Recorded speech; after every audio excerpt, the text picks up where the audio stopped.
Get a job and stop being a leech, my daughter-in-law shouted in the middle of the family dinner. I burst out laughing. What she didn't know was that I was worth $5 million. So I simply replied, "Sweetheart, find yourself a new place to live. I'm glad to have you here. Follow my story until the end and comment the city you're watching from so I can see how far my story has reached." My name is Pamela Alexander, and for 3 years I've been living a lie. Not the kind of lie you tell others, but the kind you tell yourself when you need to discover who people really are when they think you have nothing left to offer. 3 years ago, my husband James, the only man I'd ever loved, died unexpectedly of a heart attack at his office. One moment he was making plans for our 40th anniversary, and the next, I was a widow at 61. James had built a successful real estate development business over 4 decades. We weren't flashy rich, but we were comfortable in the way that allowed us to help our son through college, take nice vacations, and never worry about retirement. When James died, something in me broke. Not just my heart, though, that shattered completely, but something deeper. My sense of identity, of purpose, of belonging in the world. For 40 years, I'd been James's wife, Michael's mother, a business partner, a community volunteer. Suddenly, I was just alone. The depression hit me like a physical illness. I couldn't eat, couldn't sleep. Some days I couldn't even get out of bed. I'd stare at the ceiling of our beautiful home and feel nothing but emptiness. The grief counselor called it complicated bereavement. I called it hell. 3 months after the funeral, I made a decision that would change everything.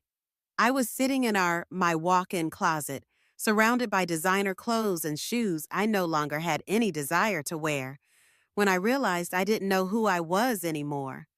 More importantly, I didn't know who anyone else was either. Who would love Pamela the widow? Who would value Pamela without James's status and connections? Who would really see me when I was just an aging woman on her own? That's when the idea came to me. What if I stripped everything away? What if I removed all the trappings of wealth and success and saw who remained by my side? It would be an experiment, a test of character, others, and my own. The signs had been there from the beginning. Little things about my daughter-in-law, Cassandra, that had always bothered me, but that I'd overlooked for Michael's sake. The way her smile never quite reached her eyes when she looked at me. How she'd subtly redirect conversations whenever James and I talked about family finances or inheritance planning. The pointed questions about our vacation home in Florida that had increased in frequency after Michael and Cassandra's wedding. I told everyone I needed a fresh start. I sold our large house quietly, transferring the money to an account no one knew about, donated most of my designer clothes, and moved into a small one-bedroom apartment in a modest neighborhood across town. I kept one small suitcase of my real life, some jewelry, photos, documents hidden away in a storage unit where no one would think to look. To the outside world, I became a widow struggling to make ends meet after discovering her husband hadn't left as much as everyone thought. It wasn't entirely a lie. Many successful businessmen appear wealthier than they are. It was plausible enough that no one questioned it too deeply. I watched as people's attitudes toward me shifted. Friends who used to eagerly accept my invitations suddenly became too busy. Acquaintances who once sought my opinions on community matters stopped calling. And my daughter-in-law, Cassandra, well, that transformation was the most revealing of all. For 3 years, I lived simply. I shopped at thrift stores, drove an old car until it finally broke down, then claimed I couldn't afford to replace it, and carefully maintained the appearance of someone just getting by. I took odd jobs occasionally to reinforce the facade: part-time bookkeeping, pet sitting, the kind of work no one would question a woman my age doing to supplement a meager income. All the while, I was watching and waiting, watching who drifted away and who stayed, waiting to see who would show their true colors when there was nothing to gain from my friendship. I never expected this experiment to save my son from the most dangerous woman he'd ever met. The dinner invitation came on a Tuesday morning.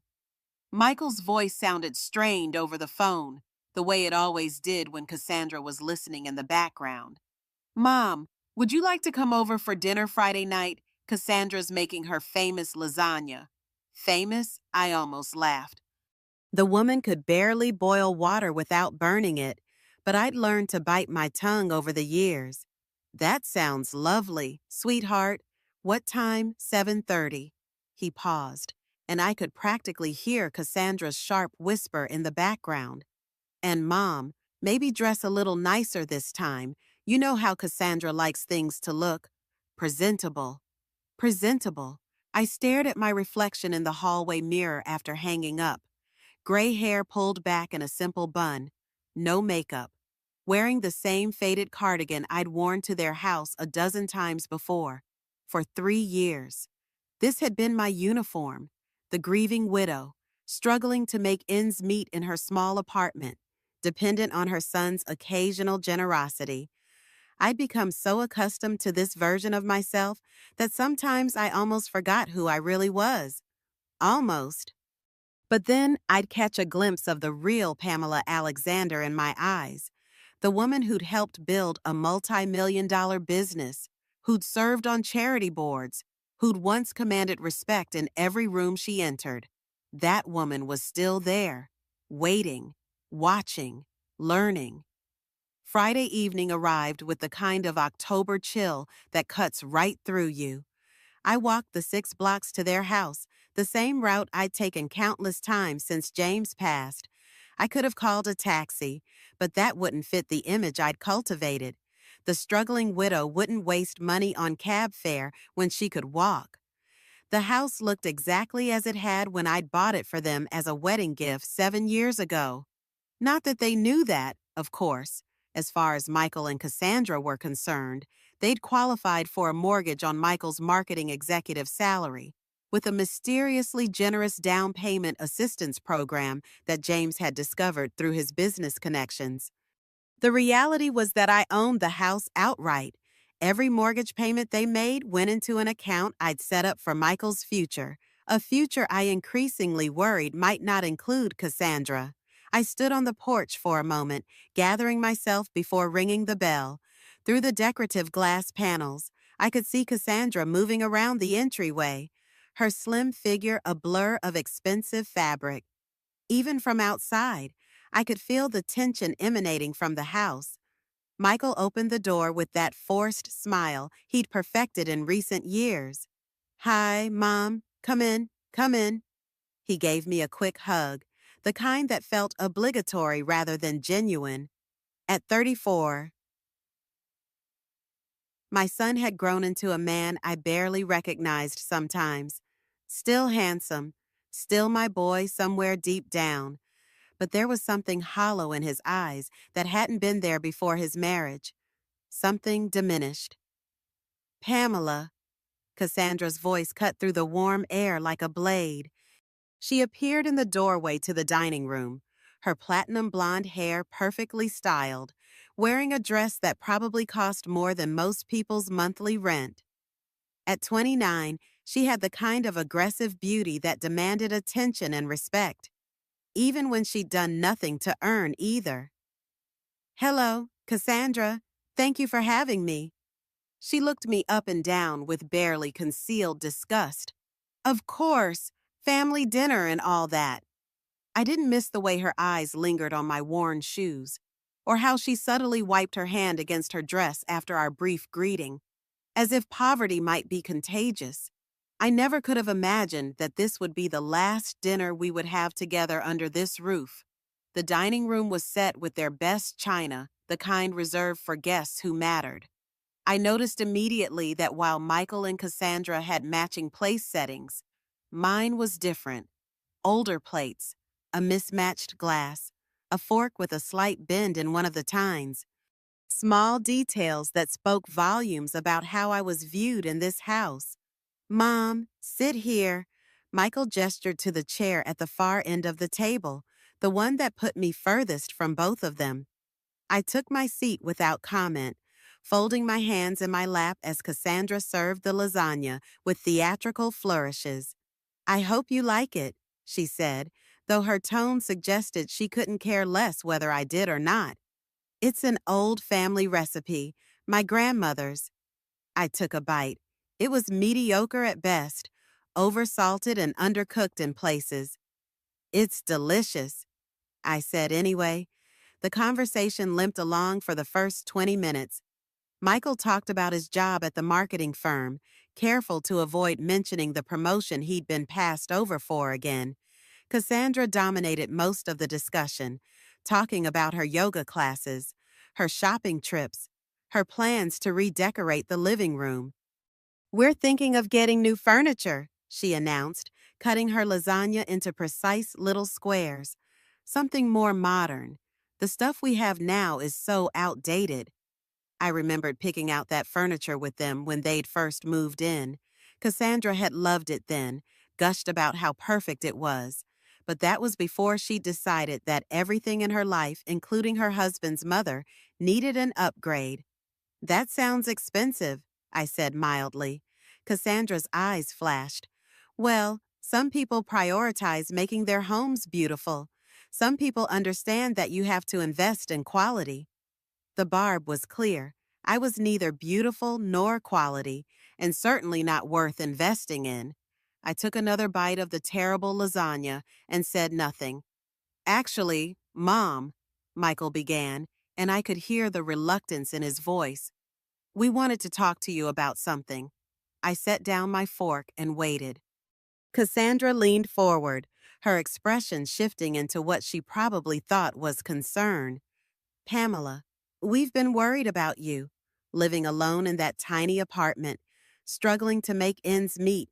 It's been 3 years since James passed, and you're still not getting back on your feet."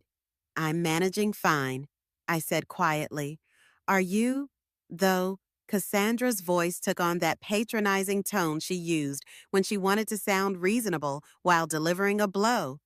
"You can barely afford your rent. You shop at thrift stores. You don't even have a car anymore." All true. From their perspective, what they didn't know was that every choice had been deliberate. The small apartment was paid for in cash. The thrift store clothes were a costume.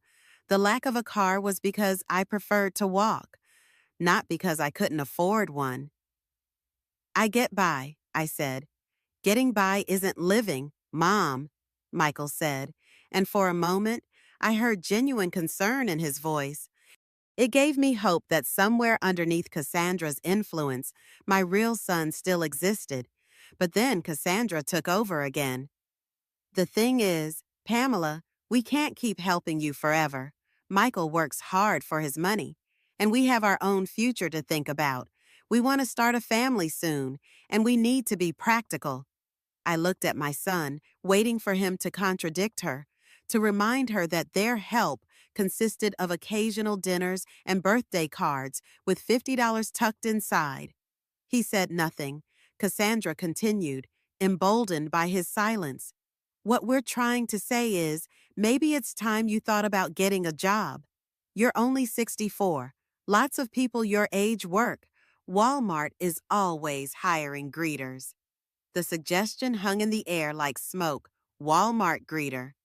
After running a successful business for 20 years alongside James, after building the fortune that could buy and sell their entire neighborhood, she wanted me to stand at Walmart saying hello to strangers for minimum wage. "A job?" I repeated slowly. "Yes." Cassandra's eyes lit up like she'd just solved world hunger. "Something to give you purpose. You know, independence. Self-respect?" Self-respect. The irony was so thick I could taste it. "I've been thinking about your situation a lot lately," Cassandra went on, clearly pleased with herself. "And I realized what the problem is. You've gotten too comfortable being dependent on others, on Michael. It's not healthy for any of us." I felt something cold settle in my chest. Not anger, exactly. something calmer and far more dangerous. Is that what you think I am? I asked. Dependent. Well, Cassandra glanced at Michael, seeking backup. I mean, let's be honest here. You rely on us for everything. Every time there's a bill you can't pay, every time something breaks in your apartment, who do you call? The answer was no one. I hadn't asked them for a dime since James's funeral, but apparently in Cassandra's mind, my very existence was a burden. I see, I said softly. Don't take it personally, Cassandra continued, warming to her theme. It's just that Michael and I are trying to build something here. We're young, we're ambitious, and we can't be constantly worried about supporting someone who won't even try to support herself. Won't even try. The words echoed in my mind as I looked at this woman who'd never worked a day in her life, who spent her husband's paycheck on designer handbags and spa treatments, who lived in a house she didn't know I owned while lecturing me about self-sufficiency. Cassandra, I said, my voice barely above a whisper. Yes. I looked directly into her eyes, and for the first time in 3 years, I let her see something real, something that made her lean back slightly in her chair. Get a job and stop being a leech, she suddenly blurted out, her voice rising to a shout. I burst out laughing. I couldn't help it. The sheer audacity of this woman living in my house, spending my son's money, planning to use my grandchildren as pawns, lecturing me about being a leech was too much. The silence that followed was deafening. Michael shifted uncomfortably in his seat. Cassandra's mouth opened and closed like a fish gasping for air. Excuse me, she finally managed. I stood up slowly, my movements deliberate and controlled. Thank you for dinner. The lasagna was exactly what I expected. I walked to the front door, my footsteps echoing in the sudden quiet. Behind me, I could hear Cassandra's sharp whisper, "Did she just threaten me?" At the door, I turned back. Both of them were staring at me from the dining room doorway. Michael looked confused. Cassandra looked rattled. You have no idea what's coming for you, I said, looking straight into Cassandra's eyes with a truth she couldn't possibly guess. 3 days passed before Michael called. I'd been expecting it. Of course. Cassandra wouldn't have let him rest until he'd gotten some answers about my bizarre behavior at dinner. I was in my small apartment, sitting by the window with my morning coffee, when the phone rang. Mom? His voice was cautious, like he was speaking to someone who might be unstable. Can we talk? Of course, sweetheart. Would you like to come over? There was a pause.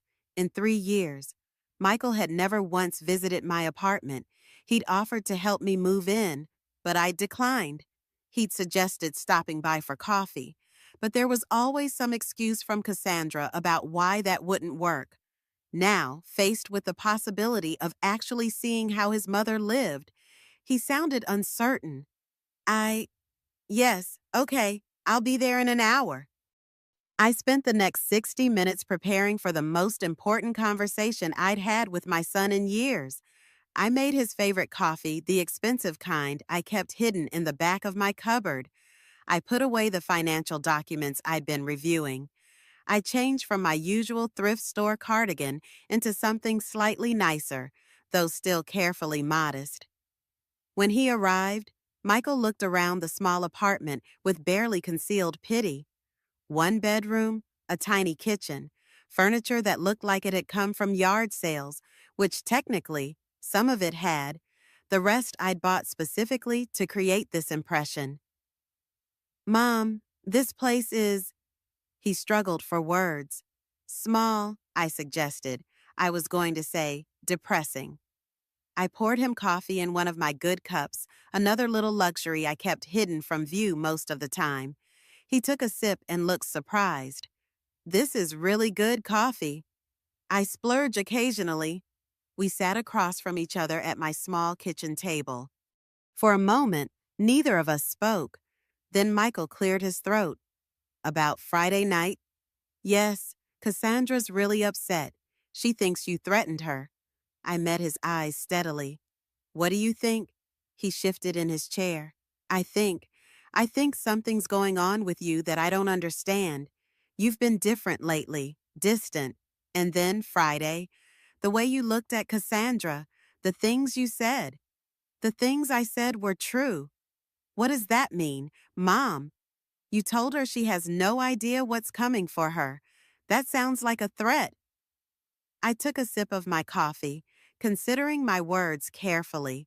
The time for complete honesty hadn't arrived yet, but I could offer him a glimpse behind the curtain.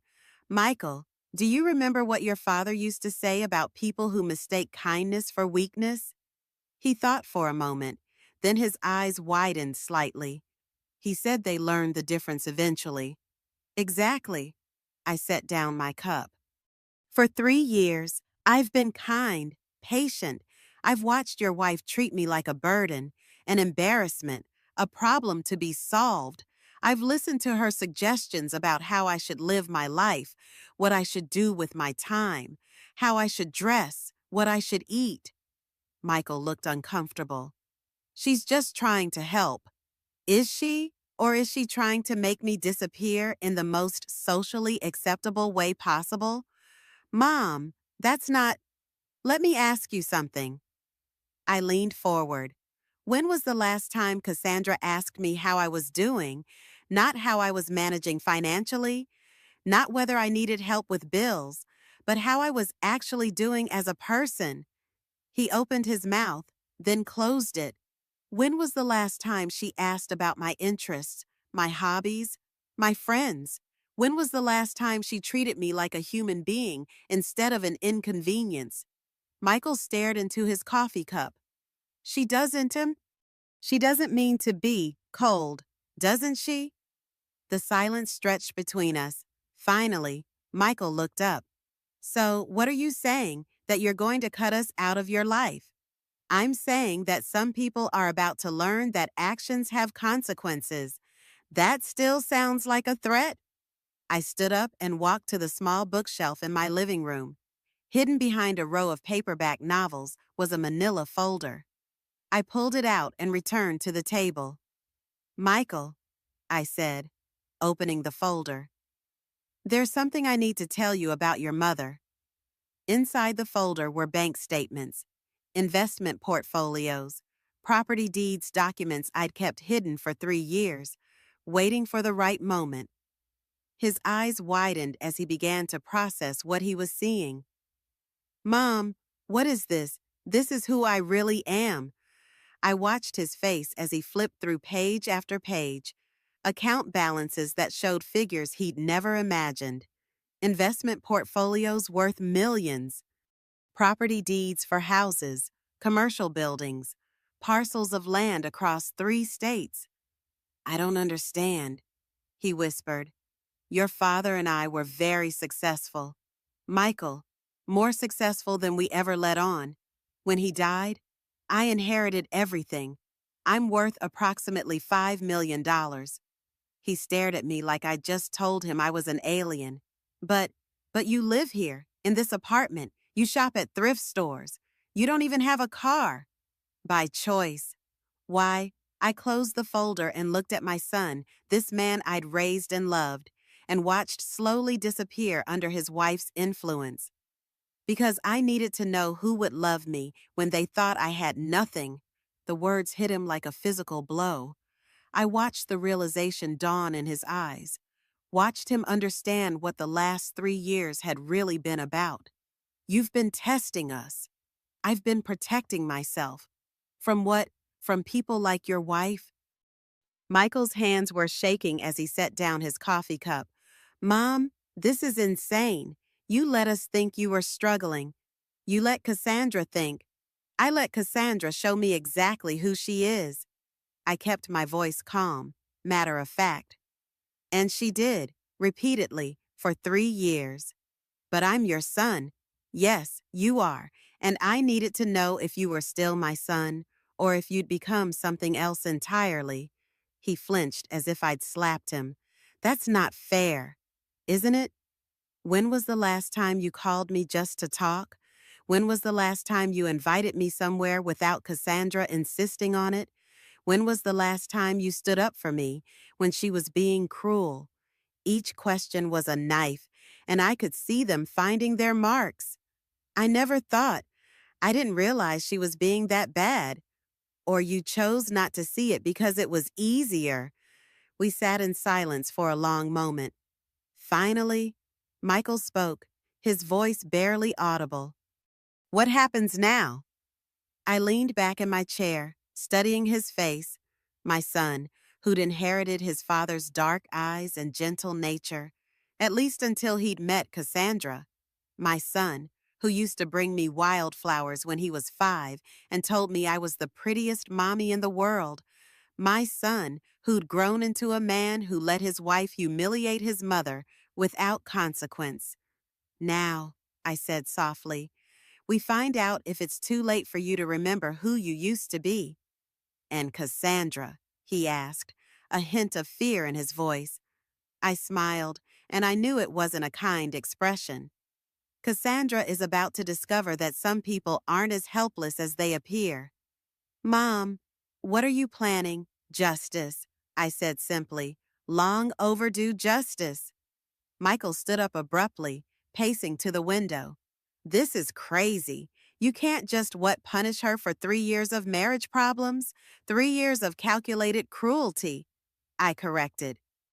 3 years of treating me like dirt while living off your income, which comes from a job you only have because of the connections your father and I built over 20 years. That stopped him cold.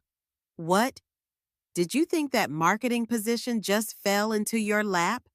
Your father called in favors to get you that interview.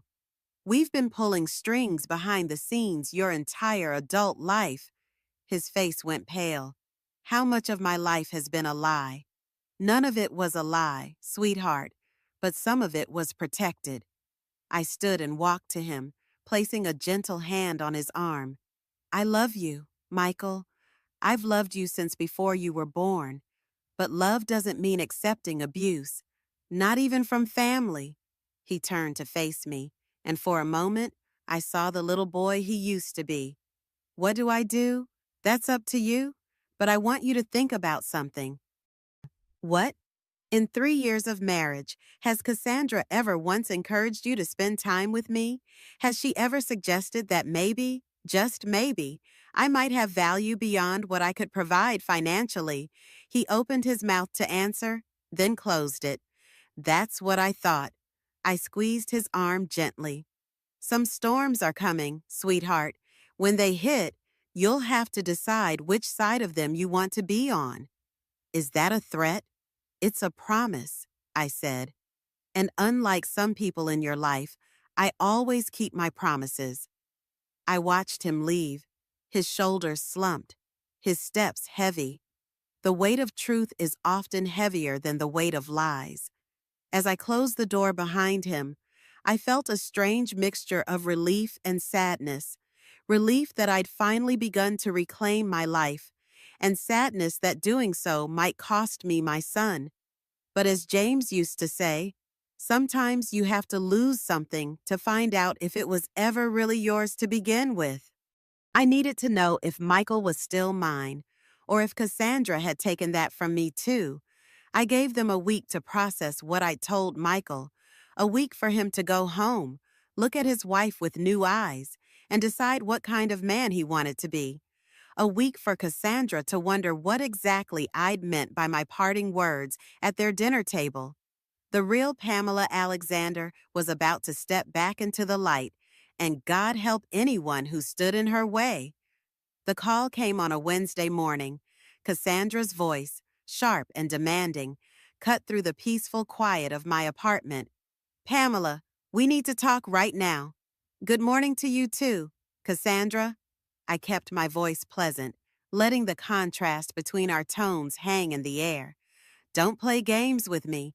Michael told me about your little revelation about the money. I smiled, settling into my favorite chair with my coffee. Did he? Yes, he did.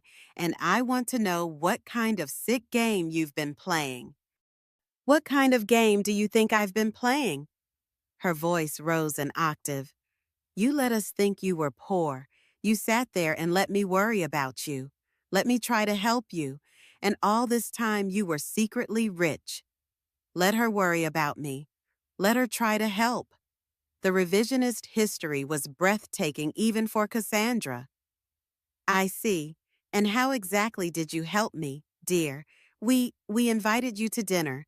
We included you in family events. You mean the dinners where you served me on mismatched plates and lectured me about getting a job at Walmart? Silence. Then, you're coming over tonight. We're settling this. Am I? Yes, 700. And Pamela? You owe us an explanation. The line went dead. I set the phone down and finished my coffee, thinking about the conversation that lay ahead. Then I walked to my bedroom closet and pushed aside the thrift store cardigans and discount dresses. In the back, wrapped in protective garment bags, hung the clothes I used to wear, the clothes that reflected who I really was. I selected a black dress, elegant but not flashy, real jewelry, not costume pieces, shoes that cost more than Cassandra spent on groceries in a month. When I looked in the mirror, I saw a woman who could buy and sell everything Cassandra had ever owned without checking her bank balance. It was time to stop hiding. I arrived at their house, my house, technically at exactly 700, the same house I'd purchased for them 7 years ago, though they'd never known it. The same house whose mortgage I'd been quietly paying through a property management company, letting them believe Michael's salary covered it. Michael answered the door, and his eyes widened when he saw me. Mom, you look different, like yourself, he said quietly, like you used to look when Dad was alive. I felt a pang of regret for the years I'd denied him this version of his mother. But I'd done what I needed to do. Cassandra appeared behind him, and her expression was pure venom. She'd dressed for battle, too, in a designer outfit that probably cost more than most people's monthly salary. But next to the quiet confidence of real wealth, her attempts at intimidation looked like a child playing dress-up. Well, well, she said, looking me up and down. The poor widow has quite the wardrobe hidden away. Among other things, I replied mildly. We moved to the living room, the same room I'd helped them furnish when they'd first moved in. I took a seat on the sofa I'd helped them pick out, in the house I'd bought, surrounded by the life I'd made possible for them. Okay, Cassandra said, positioning herself like a prosecutor about to deliver closing arguments. Let's hear it, the whole truth. What would you like to know? Everything. How much money do you have? Why did you lie to us? What kind of person pretends to be poor for 3 years? I folded my hands in my lap and looked at her calmly. The kind of person who wants to know who her real friends are. Friends. Cassandra's laugh was sharp and brittle. I'm your daughter-in-law, not your friend. Family doesn't lie to family, I acknowledged. Doesn't it exactly? Then perhaps you'd like to explain why you told the neighbors I was becoming senile and that you were worried about my mental health. Cassandra's face went pale. Michael turned to stare at her. I never said that, she insisted. You told Mrs. Henderson that I was showing signs of dementia. You suggested to the mailman that I might need to be placed in a care facility soon. You've been building a narrative about my declining mental state for months. That's not true, or not something you expected me to find out about. Michael's voice was barely a whisper. Cassandra, is that true? She spun toward him, eyes blazing. I was concerned. She was acting strange, saying weird things, dressing like a bag lady. I thought she might be losing it. Or, I said softly, you were laying groundwork for having me declared incompetent so you could access what you thought was Harold's life insurance money. The accusation hung in the air like a blade. Cassandra's mouth opened and closed soundlessly. That's insane, she finally managed. Why would I do that? I reached into my purse and pulled out a manila envelope. Because 3 months ago, you contacted an elder law attorney. What? Michael shot to his feet. I opened the envelope and pulled out printed emails, phone records, consultation notes. You inquired about the process for obtaining guardianship over an elderly relative who was showing signs of mental decline. How did you get those? Cassandra's voice was barely audible. Money opens many doors, dear, including the ones you thought were locked. I met her gaze steadily. You wanted to know how quickly the process could be completed and whether there were ways to expedite it if the relative had significant assets. Michael was staring at his wife like he'd never seen her before. Cassandra, please tell me this isn't true. It's not what it looks like, she said desperately. I was just worried about her.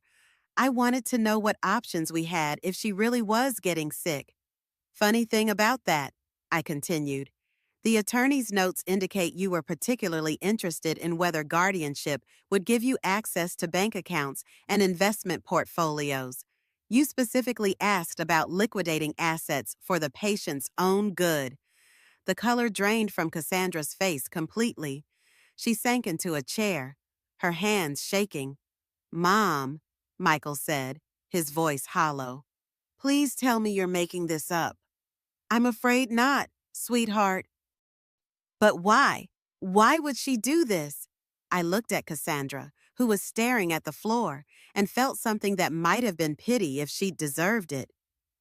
Because she never loved you, Michael. She loved what she thought you could provide.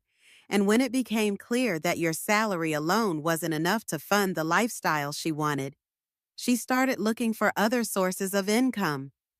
That's not true, Cassandra whispered. Isn't it? Then explain the credit card debt you've been hiding from your husband, the shopping sprees you've been financing with cash advances, the jewelry you've been pawning and replacing with fakes. Michael's face went white. What? I pulled out another set of documents. Your wife has been living beyond your means for 2 years. She owes $43,000 on cards you don't know about. Cassandra, is this true? She finally looked up, and her face was streaked with tears. But they weren't tears of remorse. They were tears of rage. You, she hissed at me. You vindictive, manipulative, you set me up. I didn't set you up, dear. I simply stopped protecting you from the consequences of your own choices. She stood up, swaying slightly. You think you're so smart, don't you? You think you've won? Won what? You wanted to destroy my marriage, and you did it. Congratulations. I stood as well, and suddenly the small apartment version of me was gone completely. In her place stood the woman who'd built a business empire alongside her husband, who'd made million-dollar decisions without blinking, who'd never backed down from a fight in her life. I didn't destroy your marriage, Cassandra. You did. The moment you decided that my son was just a stepping stone to something better. I love Michael. You love what Michael represents, security, status, a meal ticket, but you've never loved him. How dare you? How dare I what? Tell the truth. Reveal what you really are. I walked closer to her. Close enough that she had to look up to meet my eyes. You want to know what's really going to happen here? Cassandra. What? You're going to pack your things and you're going to leave this house tonight? She laughed, high and wild. You can't make me leave my own home. Actually, I can. I pulled out one more document from my purse, the deed to the house, with my name clearly visible as the owner. This house belongs to me. It always has. You and Michael have been living here as my guests for 7 years. The silence that followed was deafening. Michael stared at the deed like it was written in a foreign language. Mom, what does this mean? It means your wife has 30 minutes to pack a bag and get out of my house. Cassandra was shaking now, fury and fear warring in her expression. You can't do this. I have rights, tenant rights. You're not a tenant. You're a guest who's overstayed her welcome. I folded the deed and put it away. 30 minutes? Cassandra? After that, I call the police and have you removed for trespassing. Darren, she turned to him desperately. Say something. This is our home. But Michael was still staring at the spot where the deed had been, processing the full scope of what he'd just learned. Michael, she screamed. He looked up at her, and his expression was that of a man seeing clearly for the first time in years. Get out, he said quietly. What? Get out of my mother's house? Cassandra's face crumpled, but I felt no satisfaction in her tears, only tired relief that the charade was finally over. This isn't over, she said, looking at me with pure hatred. You think you've won, but this isn't over. I smiled and made sure she could see exactly how little her threats meant to me. Oh, but it is, dear. This is just the beginning of what happens to people who mistake my kindness for weakness. She ran from the room, her footsteps pounding up the stairs. I could hear her throwing things around, slamming drawers, sobbing with rage. Michael and I stood in the living room, surrounded by the wreckage of his marriage and the echoes of 3 years of lies finally exposed to the light. Mom, he said finally, I'm sorry. I know you are, sweetheart. What happens now? I walked to the window and looked out at the quiet street, thinking about second chances and the price of forgiveness. Now we find out if it's possible to rebuild what we lost. The calls started the next morning. First, my sister-in-law, Margaret, James's brother's wife, her voice tight with disapproval. Pamela, what in God's name has gotten into you? Cassandra called me crying last night. She says you threw her out of her own home. I was sitting in my small apartment, still maintaining the charade for now, sipping coffee from my chipped mug while listening to Margaret's outrage. Did she mention why? I asked mildly. She said you've been lying about money, pretending to be poor when you're actually wealthy. Pamela, that's disturbed behavior. Is it? Yes. And now you've kicked a young woman out of her home because of some family squabble. James would be ashamed. James would be ashamed. The word stung because once upon a time, Margaret's opinion had mattered to me. She'd been like a sister during the early years of my marriage, before Cassandra had poisoned that well, too. Margaret, did Cassandra happen to mention the attorney she consulted about having me declared incompetent? Silence? Or the $43,000 in secret debt she's accumulated? What are you talking about? Ask her when you're done feeling sorry for her. Ask her about the real reason she wanted access to my finances. I hung up before she could respond. The phone rang again immediately. James's sister, Patricia, with the same outrage, the same accusations, the same willful blindness to what Cassandra really was. By noon, I'd received calls from 6 relatives, all parroting the same narrative. Poor Cassandra, innocent victim of a vindictive mother-in-law who'd lost her mind with grief. I listened to each one, made mental notes about who had called, and said very little in my own defense. Let them show themselves. Let them reveal how quickly they'd turn on family when presented with a sob story from a manipulative stranger. The most disturbing call came from my nephew, David, Margaret's son, whom I'd helped put through college just 5 years earlier. Aunt Pamela, he said, his voice careful and professional. I've been talking to some people about your situation. My situation. Your behavior lately. The family is concerned that you might be showing signs of dementia or some other cognitive decline. I sat down my coffee cup very carefully. Who exactly has been discussing my cognitive state? Well, Cassandra mentioned some incidents, strange behavior, paranoid thinking, accusations against family members, and now this business with throwing her out. David, let me ask you something. Do you remember who paid for your final year at Northwestern? What does that have to do with anything? Humor me. Mom and Dad helped, and I had loans. Your parents contributed $8,000. I paid the remaining $32,000. I also paid for your sister's wedding, your mother's breast cancer treatment that insurance didn't cover, and the down payment on your first house, all of which you know perfectly well. Aunt Pamela. So, when you talk about my cognitive decline, you might want to consider whether someone with dementia would remember those details quite so clearly. He hung up without another word. The pattern was becoming clear.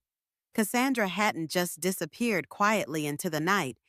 She'd launched a campaign painting herself as the victim of an unstable older woman who'd suddenly snapped. And like poison in a well, her version of events was spreading through the family network. 2 days later, Michael called. His voice was strained, exhausted. Mom, can we meet? We need to talk. Of course. Where? Not at the house. She's been calling everyone. The family's in an uproar. We met at a small cafe downtown, the kind of anonymous place where two people could have a difficult conversation without being overheard. Michael looked like he hadn't slept in days. His eyes were red-rimmed, his clothes wrinkled, his usually perfect hair disheveled. She's destroyed me, he said without preamble. What do you mean, Cassandra? She's not just telling everyone her version of what happened. She's making things up. I wasn't surprised, but I waited for him to continue. She told my boss that you're suffering from dementia and that I've been distracted at work, worried about your mental health.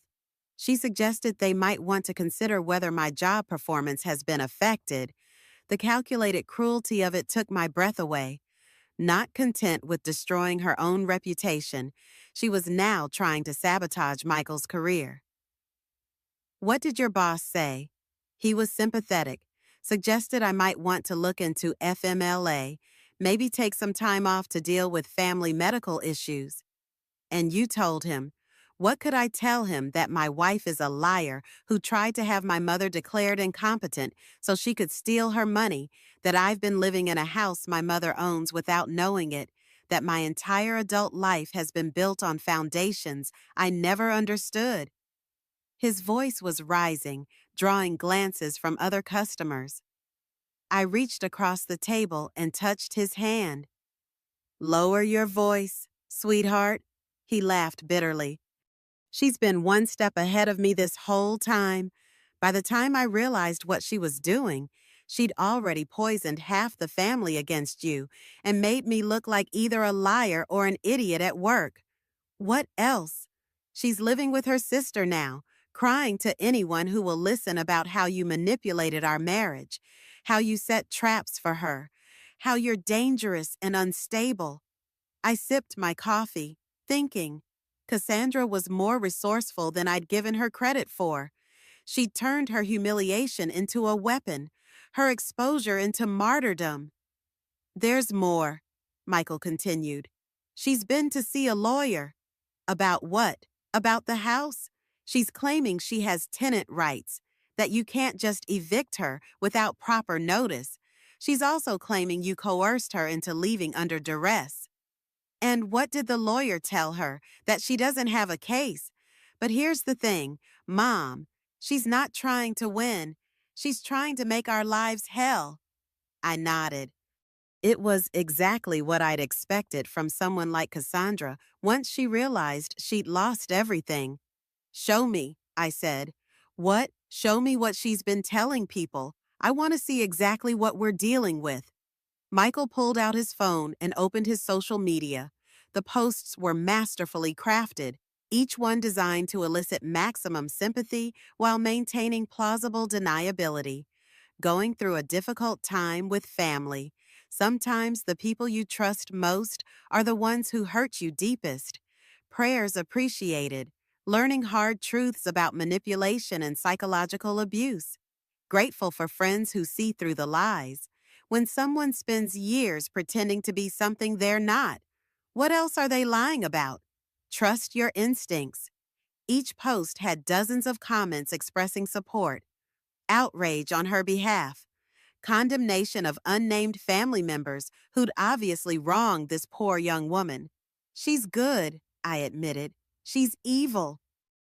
No, she's desperate, and desperate people make mistakes. What kind of mistakes? I handed him back his phone and leaned forward.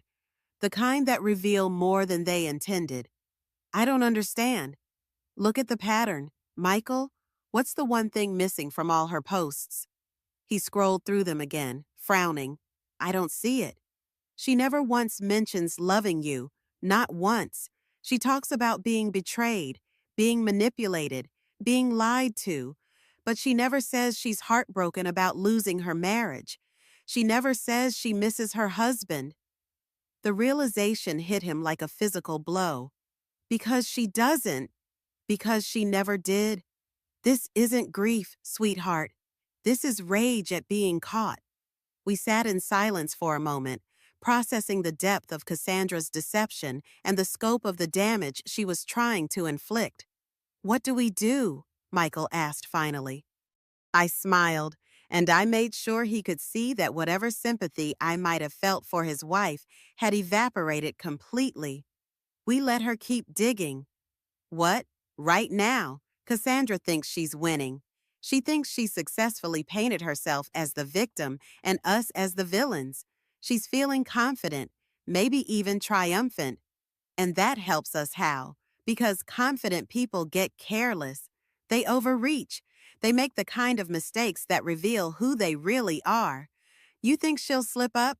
I don't think it, sweetheart. I know it. Because I've been watching her for 3 years, and I know exactly what kind of person she is. I reached into my purse and pulled out another manila envelope, this one thicker than the others. What's that? Insurance. What kind of insurance? The kind that proves everything I've been telling you about your wife's true nature. Michael's eyes widened.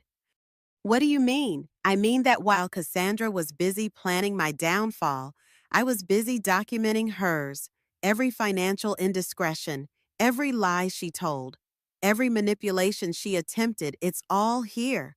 Why haven't you used it? Because I wanted to give her enough rope to hang herself. And judging by her behavior over the last few days, I'd say she's about to tie the noose. Mom, what are you planning?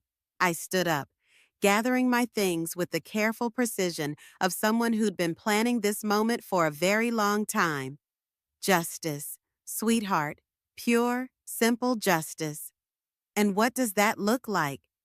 I looked at my son, this man I'd raised and loved and watched nearly lose himself to a woman who'd never deserved him. It looks like the truth, all of it. Every ugly, manipulative, calculating piece of it. When soon, I said, very soon. Because if there's one thing I've learned about people like Cassandra, it's that they can't resist trying to land one final blow. And when she does, we'll be ready. I didn't waste any time. As soon as I left the cafe, I called Jonathan Reeves, the private investigator who'd been helping me gather information on Cassandra for the past year. I need everything you have. I told him, every document, every recording, every piece of evidence. It's time. I'll have it all to you by tomorrow morning, he promised. That evening, I finally moved back into my real home, a luxury penthouse overlooking the city that I'd maintained all this time while living in that small apartment. As I unpacked my few belongings, I felt a weight lifting. No more pretending. No more hiding who I really was. The doorbell rang at 9 a.m. the next day. Jonathan stood there with a large briefcase. "This is everything," he said, placing it on my dining room table. 3 years of surveillance, financial records, interviews, everything. If there was something to find on Cassandra Matthews, it's in here. Thank you, Jonathan. I don't know what I would have done without you. He smiled. James was a good friend to me for many years. Helping you was the least I could do. After he left, I spent hours going through the files. Most of it I'd seen before, but now I was looking at it with new eyes, organizing it into a narrative that would be impossible to deny. There were the credit card statements showing Cassandra's secret accounts, with charges for designer clothes, spa treatments, and weekend trips Michael knew nothing about. There were recordings of conversations with neighbors where she'd casually mentioned her concerns about my mental state. There were emails to and from the elder law attorney, discussing guardianship options in disturbing detail. But the most damning evidence was something Jonathan had only recently obtained: a series of text messages between Cassandra and her sister. I just need to hold on a little longer. Once I get control of Pamela's money, we can both be set for life. What if Michael finds out? He won't. He's too naive. And once I have power of attorney for his mother, he'll have no say in the matter. What if she's not as rich as you think? James Alexander was worth millions. Trust me, the money exists. I just need to find it. I felt a chill reading these messages. The cold, calculated way she discussed manipulating my son, stealing my money. It was worse than I'd imagined. My phone rang. It was Michael. "Mom, you need to see this. Cassandra's escalating. She's posted photos of your apartment online, claiming you're living in squalor because I've abandoned you financially. Send me the link."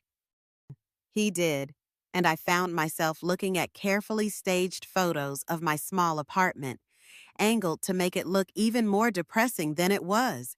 Cassandra had captioned them, "This is how my mother-in-law chooses to live while hiding millions."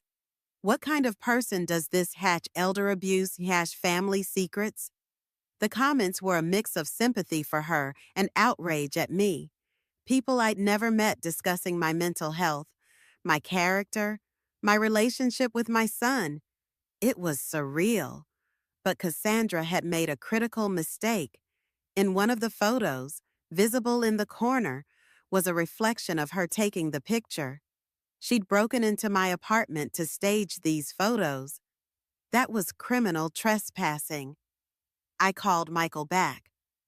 "She's been in my apartment, taking photos without my permission." "Jesus, Mom, what do we do?" "We don't do anything yet. We document, we wait, and we let her keep talking. Because the more she talks, the more she reveals." And that's exactly what Cassandra did. Over the next few days, she escalated her campaign. More social media posts, more family members called, more attempts to sabotage Michael at work. She was relentless, but as I predicted, she got careless. She claimed I'd threatened her physically, something easily disproven by the security cameras in Michael's home that she didn't know about. She claimed I'd stolen jewelry from her jewelry she'd actually pawned months ago. She claimed I'd harassed her with late-night phone calls, calls that phone records showed never happened. Each lie was more desperate than the last, each one easier to disprove, each one driving her further into a corner of her own making. "She's coming apart," Michael said when we met again 3 days later. He looked better, more rested. The initial shock was wearing off, and in its place was a cold, clear understanding of the woman he'd married. "She is," I agreed, "but she's still dangerous. Cornered animals always are." "What do you think she'll do next?" I considered this, something dramatic, something that forces a confrontation. She's tried the court of public opinion, and while she's gained some supporters, it's not enough. She needs something more definitive. Like what? I don't know yet, but we'll know it when we see it. I didn't have to wait long for Cassandra to make her fatal mistake. It came exactly 1 week after our conversation at the cafe, in the form of a phone call that would expose everything she really was. The call came to my apartment at 2:30 in the afternoon. I was reviewing some investment portfolios when the phone rang, the caller ID showing a number I didn't recognize. "Mrs. Alexander." This is Detective Sarah Martinez with the Sacramento Police Department. My blood went cold. Yes, ma'am. I need to ask you some questions about a report that's been filed against you. Allegations of elder abuse and financial exploitation. I set down my papers very carefully. I'm sorry, what? A young woman named Cassandra Matthews has filed a complaint alleging that you've been the victim of financial abuse by family members, and that those same family members are now retaliating against her for trying to help you. The audacity was breathtaking. Even for Cassandra, this crossed a line I hadn't expected her to cross. Detective Martinez, I think there's been some confusion. Ma'am, could you come down to the station? We'd like to get your side of the story. Of course, I'll be there within the hour. I hung up and immediately called my attorney, Jonathan Reeves, a man who'd been handling my legal affairs since James's death. Jonathan, I need you to meet me at the Sacramento Police Department immediately. What's happened? My former daughter-in-law has accused my son and me of elder abuse and financial exploitation. There was a pause. That's a serious charge. Pamela? Yes, it is, and completely fabricated. I'll be there in 30 minutes. I changed into one of my better outfits, gathered every document I thought I might need, and drove to the police station in the BMW I kept garaged across town. It was time to stop hiding who I really was. Detective Martinez was a woman in her 40s with kind eyes and a no-nonsense demeanor. She looked surprised when I walked into the interview room with Jonathan, both of us dressed like the successful professionals we were. Mrs. Alexander, I have to say you're not quite what I expected based on the report we received. What exactly did the report say? She consulted her notes. According to Ms. Matthews, you're a vulnerable elderly woman who's been systematically financially abused by your son and his wife. She claims they've been stealing from you, controlling your access to money, and forcing you to live in substandard conditions. I looked at Jonathan, who nodded slightly. She also claims that when she tried to intervene on your behalf, your son became violent and threatening, and that you've been turned against her through manipulation and possibly psychological abuse. I see. And what evidence did she provide to support these claims?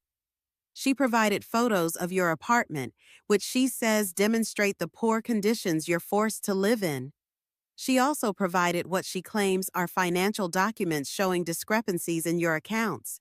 Detective Martinez pulled out a folder and showed me printed photographs of my small apartment, pictures taken through windows showing the modest furniture, the small kitchen, the carefully maintained appearance of poverty I'd been cultivating. She also provided these, the detective continued, pulling out photocopied bank statements that showed my checking account, the one I used for daily expenses. The balance was consistently low, rarely more than a few $100s.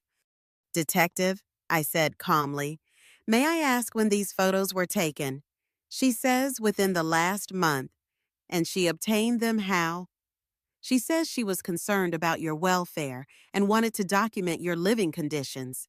So, she was stalking me. Detective Martinez looked uncomfortable. She characterized it as conducting welfare checks. Jonathan leaned forward.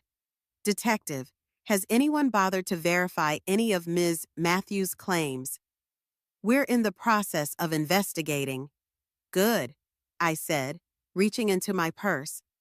Because I have some documents that might interest you. I placed my real bank statements on the table, the ones showing my actual financial position. Detective Martinez's eyes widened as she processed the numbers. Mrs. Alexander, these show assets of approximately $5 million. Yes, but the statements Ms. Matthews provided show one account, my household expense account. I maintain multiple accounts for different purposes. Jonathan pulled out additional documents.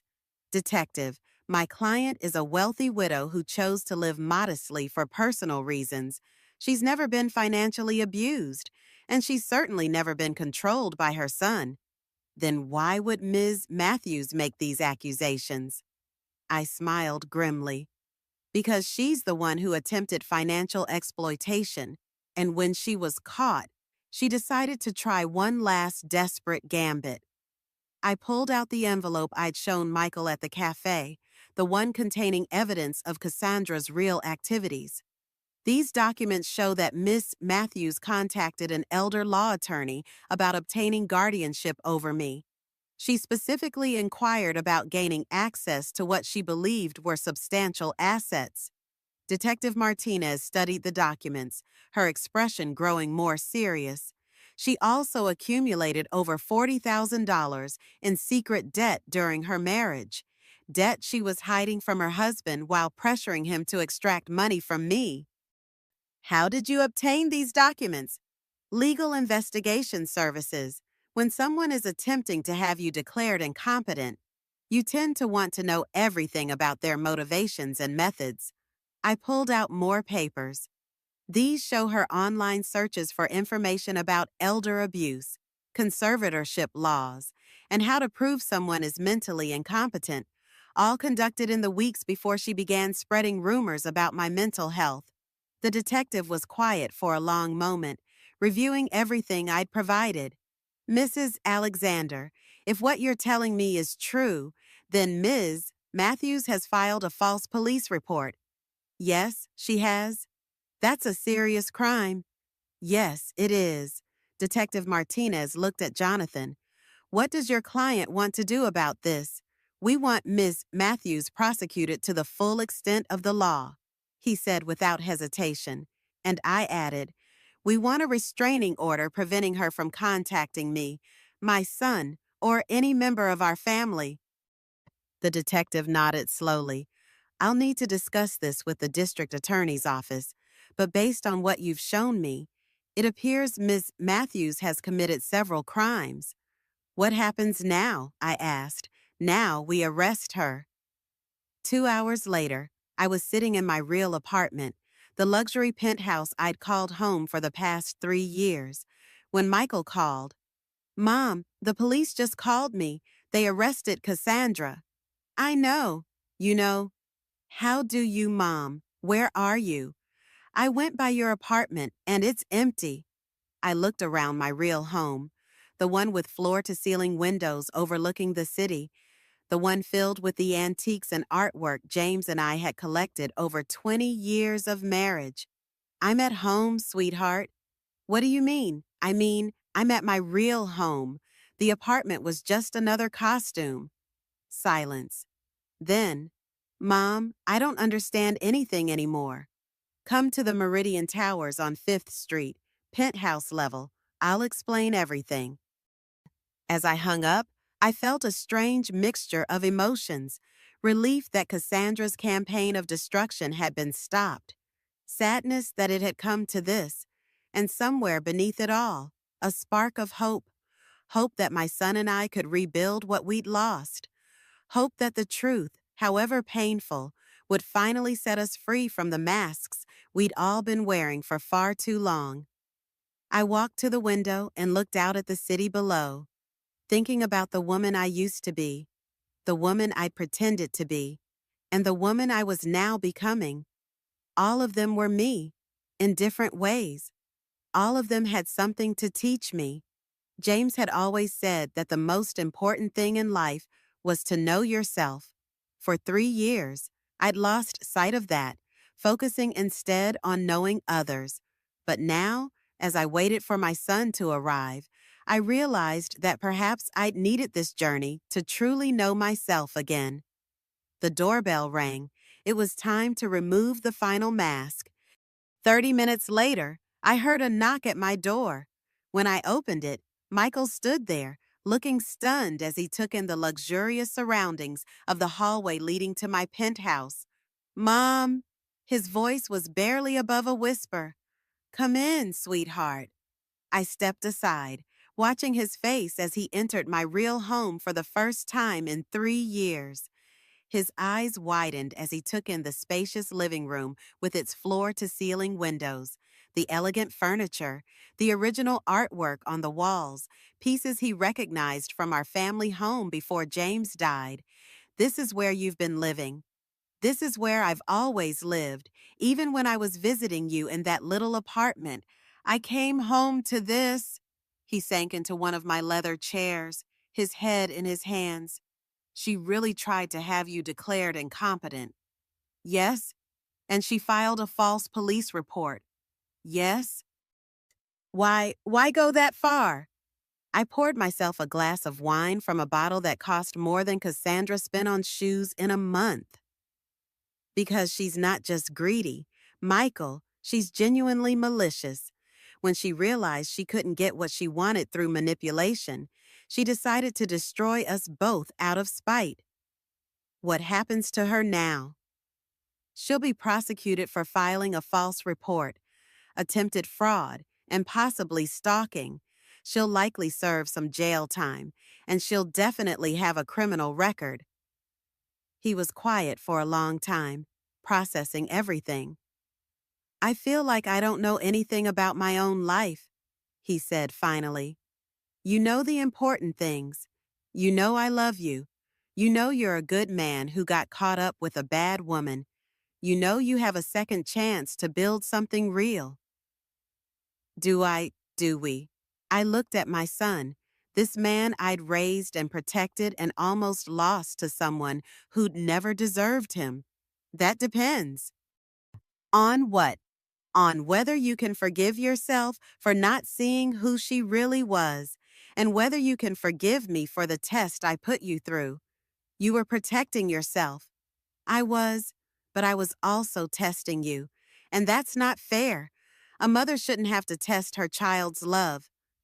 Michael looked up at me, and for the first time in years, I saw the boy he used to be before Cassandra had gotten her claws into him. Can we start over? I'd like that very much. No more tests, no more games, no more lies, no more tests. I agreed. But sweetheart, yeah, if you ever bring home another woman like Cassandra, I'm moving to Europe and not leaving a forwarding address. For the first time in months, my son laughed, really laughed. Deal, he said. Definitely deal. We spent the evening talking, really talking for the first time in years. Michael told me about the slow erosion of his confidence and identity during his marriage. How Cassandra had subtly isolated him from friends, criticized his decisions, made him doubt himself. The classic signs of emotional abuse that neither of us had fully recognized until now. I should have seen it, I said, refilling our wine glasses. I was so focused on how she treated me that I didn't see what she was doing to you. How could you know I didn't even know it myself until it was almost too late? We both missed the signs, but that's over now. Michael nodded, looking around the penthouse. So what was the plan? Were you ever going to tell me the truth if Cassandra hadn't forced your hand? I considered this. Honestly, I don't know. The longer the charade went on, the harder it became to see a way out that didn't involve pain and betrayal. I told myself I was waiting for the right moment, but maybe I was just afraid of what would happen when the truth came out. Well, now we know, Michael said, a hint of bitterness in his voice. Yes, now we know. I reached across and took his hand. I'm sorry, Michael. I never meant to hurt you. I know, Mom. And I'm sorry, too, for everything. We sat in comfortable silence for a while, looking out at the city lights. Finally, Michael asked a question I'd been expecting. When did you know? When did you know Cassandra was going to try something like this? I sipped my wine, thinking back to the moment I'd first realized what Cassandra truly was. The second week after your father's funeral, she came to visit me, supposedly to check on how I was doing. I remember. She spent 5 minutes asking about my grief and 45 minutes asking about James's life insurance, his investments, what kind of inheritance I'd be leaving you someday. She was grieving too. Dad had been like a father to her. No, sweetheart. She was calculating. There's a difference. I could hear him processing this, probably remembering that visit with new understanding. That's when I decided to test her, to see if my suspicions were correct. And they were. Unfortunately, yes. But Mom, I want you to understand something. I didn't do all this just to prove Cassandra was terrible. I did it to save you. Save me from what?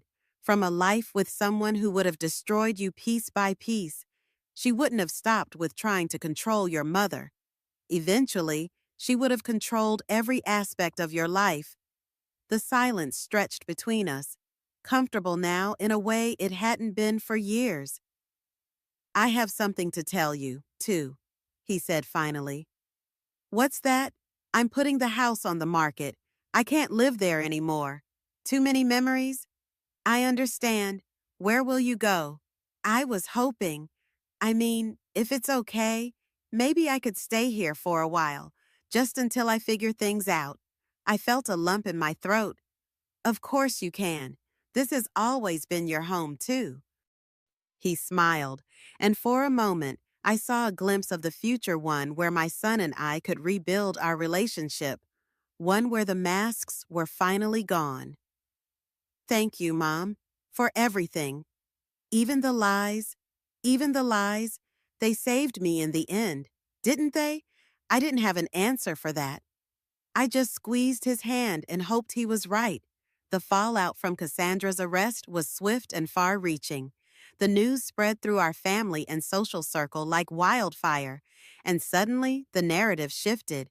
The people who had been so quick to believe Cassandra's lies now scrambled to distance themselves from her. The calls began the very next day. Margaret was first, her voice tentative where it had once been accusatory. Pamela, I don't know what to say. I saw the news about Cassandra. Hello, Margaret. I had no idea she seemed so sincere when she called me. Yes, that was her specialty. I'm sorry. I should have asked for your side of the story before jumping to conclusions. I could have been petty, could have reminded her of our 40 years of friendship, of all the times I'd supported her family, of how quickly she'd turned on me. But what would be the point? Apology accepted, Margaret. But I think we both learned something important about making judgments without all the facts. Her response came quickly. We did. And Pamela, I'm proud of you for protecting yourself and Michael. That took incredible strength.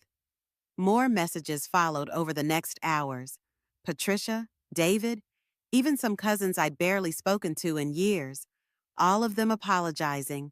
All of them admitting they'd been too quick to believe Cassandra's version of events. I answered each one with grace, but I made mental notes about who had jumped to condemn me and how quickly they'd done it. Some relationships could be repaired, but they would never be quite the same. Michael moved into my guest room that weekend. We established a new routine breakfast together before he went to work, dinner in the evening where we talked about our days, simple things that helped rebuild the trust between us. His boss had been understanding once the truth about Cassandra came out. The restraining order we'd obtained against her covered Michael's workplace as well, ensuring she couldn't continue her campaign of harassment there. 2 weeks after Cassandra's arrest, we received word that she'd accepted a plea deal. 6 months in county jail, 3 years probation, and mandatory restitution payments for the costs her false report had generated. It was less than she deserved, perhaps, but enough to ensure that her days of manipulating others were temporarily on hold. Do you think she'll ever change? Michael asked me one evening as we sat on my terrace, watching the sunset. People like Cassandra rarely do, I said honestly. They just find new targets, new methods. But that's not our problem anymore. No, it's not. He was quiet for a moment. I've been thinking about selling the house, using the money to start over somewhere new. I think that's a good idea. There's something else. He looked nervous suddenly. I've been talking to someone. I raised an eyebrow. Already? He laughed. Not like that. I mean, I've been talking to a therapist, trying to understand how I let myself get pulled into Cassandra's web, why I didn't see the warning signs. I felt a surge of pride. That's wonderful. Michael, it takes courage to look at yourself that honestly. I don't want to make the same mistakes again. You won't. How can you be so sure? I smiled. Because now you know what to look for. The red flags, the manipulation tactics. And because you've always been a good judge of character when you trusted your instincts, you just stopped listening to them for a while. He nodded, looking out at the city below us. I keep thinking about what Dad used to say about people, how you never really know someone until you see them under pressure. Your father was a wise man. I miss him. So do I. Every day, we sat in companionable silence, watching as the city lights began to twinkle below us. For the first time in 3 years, I felt truly at peace. The masks were gone. The truth was out. And whatever came next, my son and I would face it together. Mom, yes, sweetheart, thank you for not giving up on me. I reached over and took his hand. I never could. You're my son. That's one thing that will never change, no matter what masks we wear. The healing had begun. 6 months passed in what felt like the blink of an eye. Michael and I settled into a comfortable routine in the penthouse, each of us giving the other space while rebuilding our relationship one conversation at a time. The house sold quickly, and Michael used the proceeds to pay off his portion of the debt Cassandra had accumulated and invest the rest. He continued his therapy, working through the emotional aftermath of his marriage and slowly regaining his confidence. I busied myself with reconnecting to the life I'd abandoned 3 years earlier, rejoining charity boards, reconnecting with genuine friends, reclaiming my identity as Pamela Alexander, businesswoman and philanthropist, not just James's widow or Michael's mother. It was on a crisp fall afternoon, almost identical to the day when Cassandra had delivered her fateful insult at the dinner table, that Michael called with news I'd been expecting. The divorce is final, he said, his voice lighter than it had been in years. How do you feel? Free? Terrified, but free. I smiled, understanding exactly what he meant. Freedom after prolonged captivity was always a mixture of relief and uncertainty. And Cassandra, is she still in jail? No, she was released last week, but the restraining order is still in effect. She can't contact either of us for 2 years. Good. There was a pause. Then Michael asked the question I'd been waiting for. Mom, can I ask you something? Of course. When did you know, when did you first suspect that Cassandra wasn't who she pretended to be? I thought back to the early days of their relationship. There were small things from the beginning. The way she would act one way when you were in the room and completely differently when you stepped out. How she was charming to people she thought could help her and dismissive of those she deemed unimportant. But I ignored those signs because you seemed happy. I thought I was. We often do. Love has a way of blinding us to what's right in front of our eyes. That's what scares me, he admitted. What if I can't tell the difference next time? What if I fall for someone else who just wants to use me? That's a valid fear, but you're not the same person who fell for Cassandra's games. You're wiser now, more aware. I hope so. Another pause, longer this time. There's something else I need to tell you, he said finally, a hint of nervousness in his voice. What is it? I've been seeing someone. My heart clenched, half with hope and half with protective fear. Tell me about her. Her name is Rebecca. She's a teacher at the elementary school near my office. We met at a coffee shop 3 months ago. And she doesn't know anything about our money. She thinks I'm just a regular guy with a regular job who lives in a house I inherited from my grandmother. I laughed despite myself. You told her you inherited my house. Well, technically that's true, isn't it? I mean, someday. Someday, yes. What's she like? I asked, genuinely curious about this woman who had captured my son's interest after such a difficult time. She's normal, kind. She volunteers at an animal shelter on weekends. She drives a 10-year-old Honda and thinks Olive Garden is fancy dining. Do you love her? Another pause, longer this time. I think I could, but Mom, I'm scared. Of what? Of not being able to tell the difference between real love and manipulation, of making the same mistake again. I stood up and walked to the edge of my terrace, looking out over the city where my son was learning to rebuild his life. Sweetheart, can I tell you something? Please. Your father used to say that the difference between love and manipulation is that love makes you feel like the best version of yourself, while manipulation makes you feel like you're never good enough. I like that. How does Rebecca make you feel? Like, like I used to feel before, like I'm enough just as I am. Then trust that feeling and trust yourself. You're not the same man who fell for Cassandra's games. You're wiser now. I hope so. I know so. Michael. Yeah. When you're ready, I'd like to meet her. Really? Really? And this time, I promise to be myself from the beginning. No tests, no costumes, no games. She might be intimidated by all this. I could hear him gesturing at what I assumed was his memory of my penthouse. Then we'll meet somewhere neutral, somewhere that puts her at ease. You do that. Of course, I've spent 3 years pretending to be someone I'm not. I'm tired of pretending. If Rebecca is someone who might become important to you, then she's someone I want to know. What if she doesn't like you? Then she's not the right woman for you. And what if you don't like her? I smiled, remembering my promise about moving to Europe. Then I'll keep my opinions to myself unless you ask for them. Mom? Yes? Thank you. For what? For saving me, even when I didn't know I needed saving. After we hung up, I stayed on the terrace as the sky darkened and the city lights began to twinkle below. I thought about the past 3 years, about the elaborate deception I'd maintained, about the pain of watching my son slowly disappear under his wife's influence. I thought about James, who would have handled this situation completely differently. He would have confronted Cassandra directly, probably within the first month of noticing her behavior.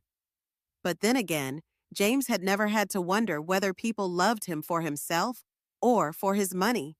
That particular burden had fallen to me after his death. My phone buzzed with a text message. Detective Martinez, Mrs. Alexander, thought you'd want to know that Ms.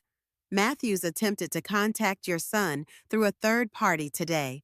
The contact was blocked due to the restraining order, but I wanted you to be aware. I wasn't surprised. Cassandra would never truly accept defeat, even after everything.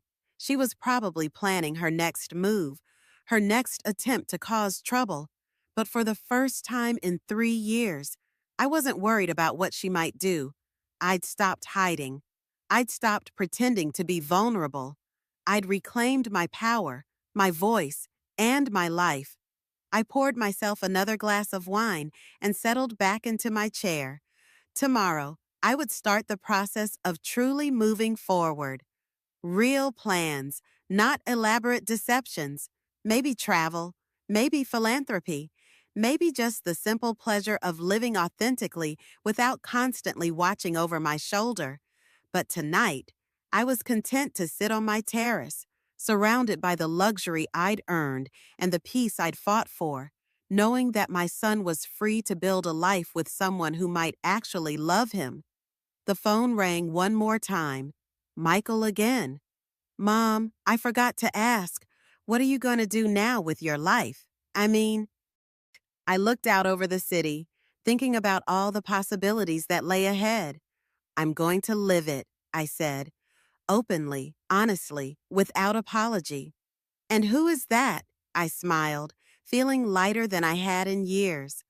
"A woman who survived a test of her own making and came out stronger on the other side. A mother who fought for her son even when he couldn't fight for himself. A widow who honored her husband's memory by protecting what they built together." "I love you, Mom. I love you too, sweetheart, more than you'll ever know." After I hung up, I stayed on the terrace until the wine was gone and the city had settled into its quiet nighttime rhythm. For 3 years, I'd lived in the shadows, testing the people I loved, protecting myself from those who would use me. Now, finally, I was ready to step back into the light, not as the grieving widow who needed protection, not as the vulnerable elderly woman who could be taken advantage of, but as Pamela Alexander, successful businesswoman, devoted mother, and survivor of one of the most elaborate long-term deceptions I'd ever conceived. It had cost me 3 years of authentic living, several relationships I'd once valued, and more emotional energy than I cared to calculate. But it had saved my son, exposed a dangerous predator, and taught me that I was stronger than I'd ever imagined. The next morning, I woke with a renewed sense of purpose. I spent the day making calls, reconnecting with old friends, planning my future. I set up a meeting with my financial advisor to discuss a foundation I wanted to establish in James's name, something to help elderly victims of financial abuse. Perhaps, in the afternoon, I visited James's grave for the first time in nearly a year. I laid flowers on his headstone and told him everything that had happened. "You would have handled it differently," I said, touching the cold marble. "More directly, less deceptively. But then, you always knew exactly who you were. I had to lose myself to find that certainty." I could almost hear his laugh, feel his hand on my shoulder. James had always believed in me, even when I didn't believe in myself. He would have understood why I did what I did, even if he disagreed with the method. As I was leaving the cemetery, my phone rang. It was Rebecca. "Mrs. Alexander, this is Rebecca Davis, Michael's friend." I smiled at her hesitation. "Hello, Rebecca. It's nice to finally speak with you." Michael suggested I call. He thought maybe we could have lunch sometime, get to know each other.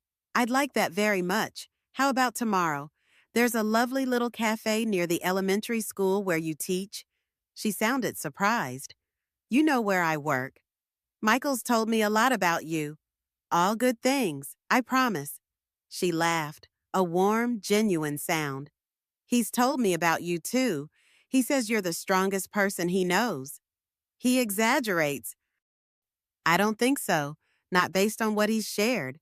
We made plans to meet the following day, and as I hung up, I felt a surge of hope. This woman sounded nothing like Cassandra. Her voice was warm, her manner straightforward. No games, no manipulation. Of course, I'd reserved judgment until we met. I hadn't spent 3 years learning to spot predators just to let another one into our lives. But for the first time in a long time, I found myself looking forward to meeting someone new, to expanding our family circle rather than contracting it. That evening, as I prepared for bed, I caught my reflection in the bathroom mirror. The woman looking back at me was neither the wealthy widow of James Alexander, nor the struggling pensioner I'd pretended to be. She was simply Pamela, a woman who had faced her fears, protected what she loved, and emerged stronger for the journey. The next morning, I dressed carefully for my lunch with Rebecca. Nothing too intimidating, a simple blue dress, minimal jewelry, comfortable shoes. I wanted her to see me as a person, not a wealthy potential mother-in-law. The cafe was quiet when I arrived, just a few tables occupied. I spotted Rebecca immediately, a pretty woman in her early 30s with curly brown hair and a kind smile. She stood when she saw me. extending her hand. Mrs. Alexander, I'm Rebecca. Please call me Pamela. It's lovely to meet you, Rebecca. We sat down, ordered coffee, and began the delicate dance of getting to know each other. She told me about her teaching career, her passion for helping children with learning disabilities. I shared stories about Michael as a child, making her laugh with tales of his misadventures. He's a wonderful man, she said, her eyes soft. He's been through so much, but he's still so kind, so thoughtful. Yes, he is. His father would be very proud of the man he's become. He speaks of you both with such love. I hope. She hesitated. What do you hope, Rebecca? I hope someday someone will speak of me that way. I reached across the table and squeezed her hand. I think someone already does. She blushed, and in that moment, I knew this woman truly cared for my son, not for what he could provide, not for his status or potential inheritance, but for who he was as a person. Michael told me a little about what happened with his ex-wife. She said carefully, "It sounds difficult." It was, for both of us, but it's over now, and we're moving forward. I would never. She stopped, collecting her thoughts. I just want you to know that I'm not interested in Michael's financial situation. I have my own career, my own life. I care about him because he makes me laugh, because he listens when I talk, because he sees me. I studied her face, looking for any sign of deception. There was none, just open, honest emotion. I believe you, Rebecca, and I think you might be exactly what Michael needs right now. She smiled, relief evident in her expression. Thank you. That means a lot to me. We spent the next hour talking, getting to know each other. By the time we said goodbye, I felt a weight lifting from my shoulders. My son had found someone who valued him for who he was, not what he had. Someone who might help him heal from the wounds Cassandra had inflicted. As I walked back to my car, I called Michael. "How was lunch?" he asked, anxiety evident in his voice. "It was lovely. Rebecca is delightful." "Really? You're not just saying that." "When have I ever just said anything? She's genuine, Michael. She cares about you, not your bank account." His sigh of relief was audible. That's what I thought too. But after Cassandra, I wasn't sure I could trust my judgment anymore. Trust it. Your father always said you had good instincts. You just need to listen to them. I will. Thanks, Mom. As we hung up, I felt a sense of completion. The circle that had begun 3 years ago with James's death and my decision to test the people around me was finally closing. We had weathered the storm, exposed the truth, and found our way back to each other. The future stretched before us, full of possibilities. Michael and Rebecca, new friendships and renewed connections, a life lived authentically, without masks or pretense. As I drove home, I thought about the question Michael had asked me. What was I going to do with my life now? The answer was simple. I was going to live it on my own terms. I was going to honor James's memory not by hiding away, but by embracing all the opportunities he and I had worked so hard to create. I was going to be the mother Michael deserved, the friend others could count on, the woman I was always meant to be. No more masks, no more tests, just truth in all its complex, beautiful glory. When I arrived back at my penthouse, I found a package waiting for me. Inside was a framed photo of James, Michael, and me, taken on Michael's college graduation day. We were all smiling, our arms around each other, a perfect family moment captured in time. With it was a note from Michael. "I found this while going through some old boxes. Thought you might want it. Love you, Mom." I placed the photo on my mantel, next to the wedding picture of James and me that had always been there. past and present, side by side, both real, both true. The phone rang. It was Detective Martinez again. Mrs. Alexander, I have some news. Cassandra Matthews was caught attempting to violate the restraining order again. She's been taken into custody. Thank you for letting me know, Detective. There's more. She was found in possession of documents suggesting she was planning to file additional false claims against you and your son. We're charging her with attempted fraud as well as violation of the restraining order. I see. You don't sound surprised. I'm not. Some people never learn. Detective. They just keep making the same mistakes, expecting different results. Well, this time the results will be the same. More jail time. The judge won't be lenient with a repeat offender. After we hung up, I didn't feel the satisfaction I might have expected. Only a deep sadness for a woman so consumed by greed and malice that she couldn't see the damage she was doing to herself. But that was Cassandra's problem now, not mine, not ours.